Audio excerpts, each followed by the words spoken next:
How's mom? Not too bad. She finally stopped saying, "Boys, whatever you do, don't turn out to be like your father." Jonathan Taylor Thomas was a beloved actor, known for his roles as Simba in The Lion King and Randy on Home Improvement. But in 1998, he made a shocking decision: he quit Hollywood and never came back. Behind the scenes, he was suffering in silence. He endured horrible headaches during filming, experienced panic attacks from the pressures of fame, and faced personal struggles that almost broke him. Playing Randy, the precocious middle son on the popular sitcom Home Improvement, had made him a household name. At the height of his career, he starred in Wild America, a film that was supposed to solidify his transition from TV to movies.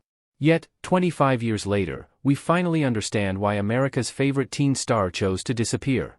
Jonathan Taylor Thomas was born Jonathan Taylor Weiss on September 8, 1981, in Bethlehem, Pennsylvania. His parents, Claudine Goncalves and Stephen Weiss, had no idea their son would one day become one of the biggest teen stars of the 1990s. When he started acting, he decided to change his name. He kept his first and middle names but took Thomas from his brother's middle name. This wasn't just a stage name, it was a blend of personal and professional identity, something that connected him to his family while helping him stand out in Hollywood. His early years were filled with change. When he was 4, his family moved from Pennsylvania to Sacramento. A few years later, they relocated again, this time to Los Angeles. Each move brought him closer to the entertainment industry. Living in different places at a young age may have made him more adaptable, a quality that helped him navigate Hollywood later in life. At just 4 years old, he made a decision most kids wouldn't even consider: he became a vegetarian. It wasn't a trend or an attempt to copy someone else, it was a personal choice based on his strong belief in animal rights. That belief only grew stronger over time. He refused to use products tested on animals and remained committed to ethical choices despite the pressures of Hollywood. His awareness of social issues may have come from his mother, who worked with underprivileged adults and often took him to work functions. He saw things most kids his age didn't, learning early on about responsibility, gratitude, and making choices that mattered. His vegetarian lifestyle wasn't just about food, it was about aligning his actions with his values. In the 1990s, young stars rarely spoke about topics like ethical consumerism, but Thomas didn't just talk about it, he lived it. Fans admired him not just for his acting but for his convictions. He wasn't just a teen idol, he was someone who stood for something. In 1991, his life changed again when his parents divorced. At just 10 years old, he moved with his mother and older brother to Los Angeles. The transition was tough, but it placed him closer to new opportunities. His career was already on an upward trajectory, and being in Hollywood helped him maintain that momentum. Despite the challenges of divorce, Thomas had a strong support system. His mother managed his career, ensuring he stayed grounded, but another key influence in his life was his uncle, Jeff Weiss. A well-known playwright and actor, Jeff wasn't just a relative, he was a mentor. He helped Thomas see acting as more than just memorizing lines. He taught him about storytelling and the craft behind performances. Having a family member in the industry gave Thomas something many child actors lacked: guidance from someone who truly understood the business. His uncle's influence may have been the reason Thomas brought more depth to his roles than most kids his age. Even in comedies, there was a sense of authenticity in his performances. He wasn't just playing a part, he was bringing something extra to it. Jonathan Taylor Thomas started young.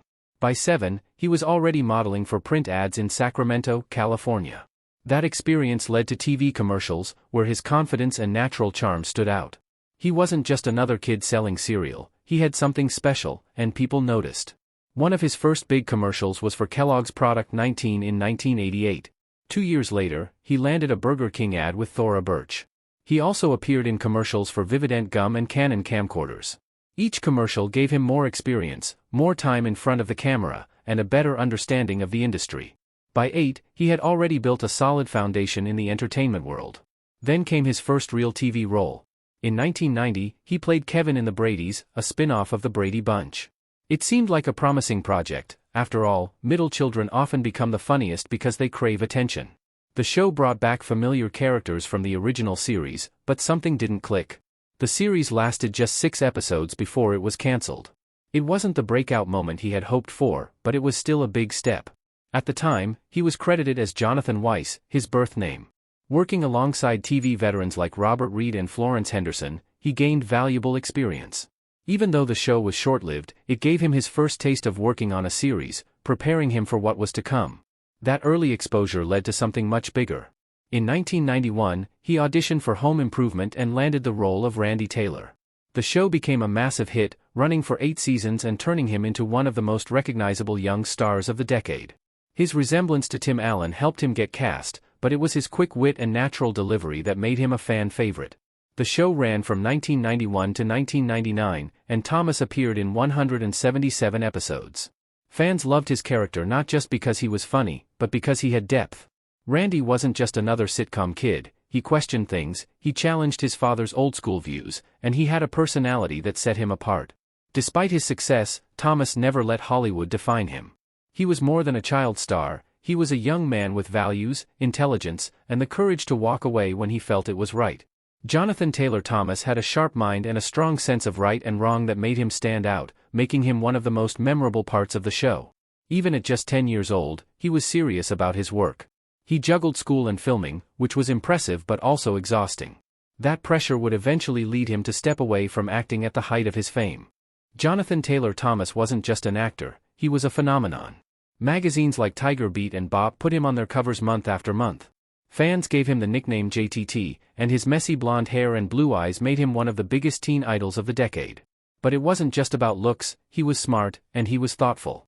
In interviews, he talked about staying grounded and using fame for something positive. He didn't just want attention, he wanted to send the right message. His career went far beyond Home Improvement. He starred in family-friendly movies like Man of the House, Tom and Huck, and I'll Be Home for Christmas. These roles made him even more popular, but they also came with a cost. By the late 90s, he was growing tired of the constant spotlight. He hated being called JTT. He didn't like when interviewers pried into his personal life.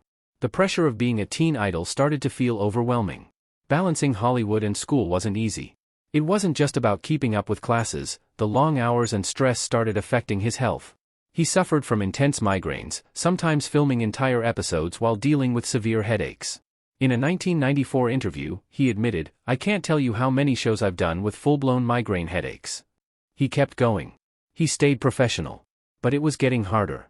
In 1998, he made the decision to leave Home Improvement. He was only 17, but he had been working nonstop for nearly a decade. He wanted something different.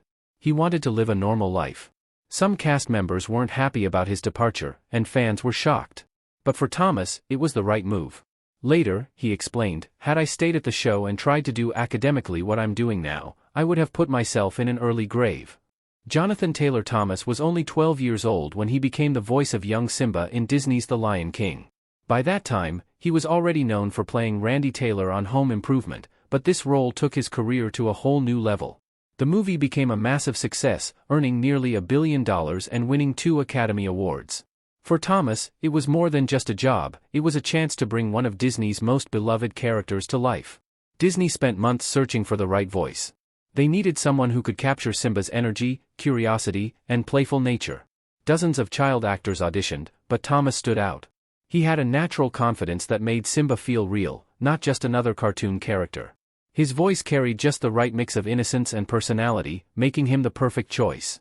Recording the lines took over a year. Since Thomas was busy with Home Improvement, Disney had to work around his schedule. Some of his lines were even recorded on the set of the show. He often had to perform alone, imagining how the other characters would respond. To make it feel more natural, he sometimes acted out their lines himself, which helped him react in a way that felt real. His expressions and mannerisms were also recorded so animators could bring elements of his personality into Simba's character. His signature smirk even became one of Simba's most recognizable traits. Thomas connected with Simba in ways that made the performance even stronger. Like his character on Home Improvement, Simba was adventurous, clever, and independent. That familiarity helped him sound natural in every scene. His voice made Simba's excitement, fear, and sadness feel real, especially in the moment when Simba finds Mufasa after the stampede. Even though the film was animated, Thomas gave it an emotional depth that made it unforgettable. The Lion King was more than just a hit movie, it became a cultural phenomenon. The soundtrack sold millions of copies, and its story about identity and responsibility connected with audiences around the world. Years later, it remains one of Disney's most beloved films, and Thomas's voice is a big reason why. His performance shaped how people saw Simba, making the character feel relatable and real. After The Lion King, Thomas kept working in voice acting. In 1996, he played Pinocchio in The Adventures of Pinocchio, a live-action and animated film that gave a new take on the classic story. His voice captured the wonder and determination of a wooden puppet who dreams of becoming a real boy. It showed that he wasn't just a child star, he had real talent for bringing characters to life. He also took on smaller roles in animation. He played Tyler Tucker in The Wild Thornberrys, a show about a family that traveled the world studying wildlife. He made a guest appearance on The Simpsons, voicing a character named Luke Stetson. Even in these short roles, his voice had a charm that made each character stand out. He later voiced Prince Raggies in the sci-fi adventure Through the Mobius Strip and played Tangy, a teddy bear searching for a home, in the holiday special The Tangerine Bear.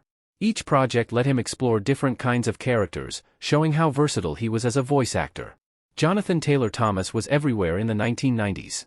He wasn't just the kid from Home Improvement, he was leading some of the biggest family movies of the decade, playing characters full of energy, humor, and adventure. Each role gave him a chance to do something different. But no matter what kind of story he was in, he always made it feel fun. In 1995, he starred in Man of the House, playing Ben Archer, a kid struggling to accept his mom's new boyfriend. Chevy Chase played the man trying to win him over, but Ben wasn't making it easy. At first, he did everything he could to push him away, coming up with tricks and pranks to keep him out of their lives. But when a dangerous situation forced them to stick together, everything changed. It wasn't just a comedy, it had action, family drama, and a story about learning to accept change. Thomas was funny, sharp, and confident, holding his own next to Chevy Chase, who was known for his quick-witted humor. The movie itself got mixed reviews, but Thomas stood out.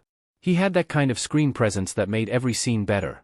That same year, he took on a completely different role in Tom and Huck. This time, he was Tom Sawyer, the legendary troublemaker from Mark Twain's classic story. He wasn't just causing mischief for fun. When he and Huck Finn stumbled into a murder mystery, things got serious fast. They were on the run, keeping secrets, and trying to stay one step ahead of danger. It was an adventure movie with action and suspense, but it never lost the playful spirit of the original story. Thomas fit perfectly as Tom. He had the right mix of charm and daring, making it easy to believe he was the kind of kid who could talk his way out of anything. "You know, I haven't had much time for that lately," he once said. "You know, sort of WRA the show and then went right into school and studied hard for finals, and finals and you, what grade you went anyway?" I just finished my freshman year, which I'm very happy about. I get to go back next year, and I'm right in." In 1997, he switched things up again with Wild America, a movie based on a true story. He played Marshall Stouffer, the youngest of three brothers who set out on a cross-country journey to film wildlife. It was a story about adventure and chasing big dreams. Instead of city streets or small-town neighborhoods, the movie took place in forests, rivers, and mountains, with real animals making every scene feel more exciting. Thomas wasn't playing the usual wisecracking kid. This time, his character was ambitious, determined, and ready to prove himself. It was different from his past roles, but he made it work. Then came I'll Be Home for Christmas in 1998. This one was a holiday comedy with a twist. Thomas played Jake Wilkinson, a college student who only cared about himself. When his dad offered him a classic Porsche as a Christmas gift, Jake was ready to take full advantage of it. But before he could make it home, he got stranded in the desert, wearing a Santa suit, with no money and no way to get back. The only way to fix things was to change his attitude. The movie was filled with funny, over-the-top situations, but at its heart, it was about realizing what really matters. Thomas made sure Jake wasn't just another selfish character. He gave him just enough charm to make people root for him, even when he was making mistakes. Every movie he did brought something different. Some were funnier, some had more action, but all of them showed why Jonathan Taylor Thomas was one of the biggest young stars of the decade. He knew how to make a character feel real. That's what made people keep watching. Jonathan Taylor Thomas had everything a young actor could dream of. He was the voice of Simba in The Lion King, a star on Home Improvement, and one of the most recognizable teen actors of the 90s. Then, at the peak of his success, he walked away. No dramatic exits, no scandals, just a quiet decision to leave it all behind. Hollywood had been his life since childhood, but by the time he turned 18, he wanted something different. In 2000, he enrolled at Harvard University to study philosophy and history. It was a major shift from red carpets and TV sets, but he embraced it. Instead of memorizing scripts, he was debating ideas and diving into books. He wasn't just looking for a break from acting, he wanted to redefine himself. After 2 years, he left Harvard to study abroad at the University of St. Andrews in Scotland. The change gave him a fresh perspective, something beyond the industry he had grown up in.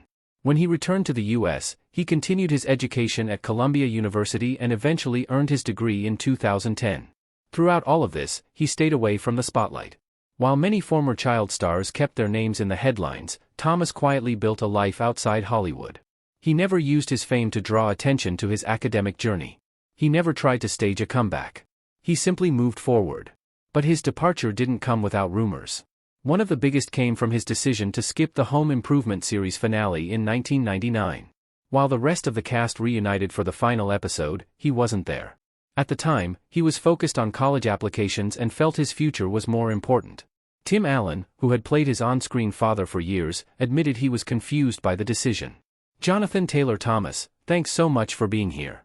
Good to have you with us. And now, ladies and gentlemen, to play us out, Mr. James Brown. Okay, our next guest. Some took this as a sign of tension between them, but Patricia Richardson, who played his on-screen mother, later clarified there was no major fallout. In fact, she stayed in touch with Thomas and supported his choice to step away. Years later, rumors of conflict resurfaced when talks of a Home Improvement reunion began. Richardson revealed that neither she nor Thomas had been contacted about a reboot. The lack of communication led to speculation, but there was never any public dispute. Thomas had simply moved on. But the pressure of being a child star took a serious toll on him, both physically and emotionally. While filming Home Improvement, he struggled with migraines. These weren't just minor headaches, they were intense, painful episodes that made it hard to focus. He had to memorize lines, perform on set, and keep up with school, all while dealing with constant pain. The long hours only made things worse. Balancing acting, education, and a personal life was exhausting. In an interview, he once described the stress of managing it all. He had to be a student, a performer, and a regular kid at the same time. That kind of pressure wears on anyone, but for someone his age, it was even harder. Hollywood has rules to protect young actors. There are limits on how long they can work and requirements for school time, but that doesn't erase the pressure. When a child star is as famous as Thomas was, the expectations are enormous. He wasn't just acting, he was carrying the success of a hit TV show. By 1998, he had reached his limit. He chose to leave, deciding his health and education mattered more than staying in the spotlight. For many young actors, fame is a dream. For Thomas, it became overwhelming. At the height of his career, he was one of the biggest teen idols of the decade. His face was everywhere. Paparazzi followed him, magazines analyzed his every move, and fans wanted more of him. The attention never stopped. In a 1997 interview, he admitted it made him anxious. He knew fame came with responsibility. Fans expected something from him, but no matter how hard he tried, he couldn't make everyone happy. That realization took a toll on him. Being a teen idol isn't just about acting, it means being turned into something bigger than yourself. Fans project their own ideas onto you. Strangers feel like they know you. At first, it might seem exciting, but over time, it becomes suffocating. Thomas never wanted to stay in Hollywood forever. In a 1996 interview, he called the industry neurotic and weird. He preferred spending time with friends outside of show business. He wanted to be himself, not a product of fame. On top of all that, rumors about his personal life followed him for years. Fans and tabloids obsessed over his private life, especially his sexuality. In 2000, he played a character struggling with identity in the Showtime movie Common Ground. It was just a role, but people used it as fuel for speculation. He never addressed the rumors, and his silence only made them grow. For someone who valued privacy, this kind of attention was exhausting. Every part of his life was picked apart. People made assumptions about him without knowing anything real. Instead of dealing with that forever, he chose a different path. He walked away, focused on education, and built a life outside of the public eye. One of his first major returns to acting came in the early 2000s with Smallville. The show followed a young Clark Kent before he became Superman and was one of the biggest hits of its time. Thomas appeared in 2 episodes as Ian Randall, a high school student with a dangerous secret. It was a sharp contrast to the roles he played in the 90s. No longer the wisecracking kid from Home Improvement, he stepped into something darker. His character had the ability to clone himself, which made for an intense storyline. The role was small, but it showed he could handle more than just sitcoms. A few years later, in 2005, he made a brief but memorable appearance in Veronica Mars. The show had a loyal fan base and was known for its sharp writing and mystery-driven plots. Thomas played a high school student involved in a suspenseful investigation, keeping audiences guessing about his true intentions. It was another step away from his childhood image, proving he could take on more complex roles. But his biggest return to television happened when he reunited with Tim Allen on Last Man Standing. Between 2013 and 2016, he appeared in multiple episodes, bringing a wave of nostalgia for home improvement fans. The chemistry between him and Allen was still there, making the reunion feel effortless. But Thomas wasn't just there to act, he was also stepping into a new role as a filmmaker. Over the course of his time on the show, he directed 3 episodes, showing he had more to offer than just his on-screen presence. His interest in directing wasn't sudden. Even during Home Improvement, he had spent time watching directors at work. While other young actors focused on memorizing lines, Thomas was paying attention to camera angles, scene setups, and how a show came together. In an interview, he once said that being on set was like free film school. He knew early on that acting wasn't the only thing he wanted to do. His work on Last Man Standing proved he was serious about it. Directing a few episodes might not seem like a big deal, but for someone who had spent years away from Hollywood, it was a major step. It gave him a chance to collaborate in a different way, shaping a story from behind the camera instead of in front of it. Even with these small returns to acting, Thomas has stayed out of the spotlight. In June 2021, he was spotted walking his dogs in Hollywood. It was one of the first times he had been photographed in years. Unlike many former child stars, he never tried to hold on to fame. He walked away because he wanted to. No social media, no red carpets, just a life outside of Hollywood. That doesn't mean he lost interest in storytelling. Over the years, he has talked about his love for writing and directing. He still follows theater and film, he just prefers to enjoy it without the pressure of being in front of the camera. Even though he left Hollywood behind, his impact never faded. His role in Home Improvement made him a household name.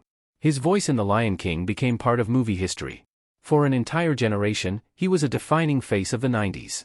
But his biggest statement wasn't in a role he played, it was in the choice he made.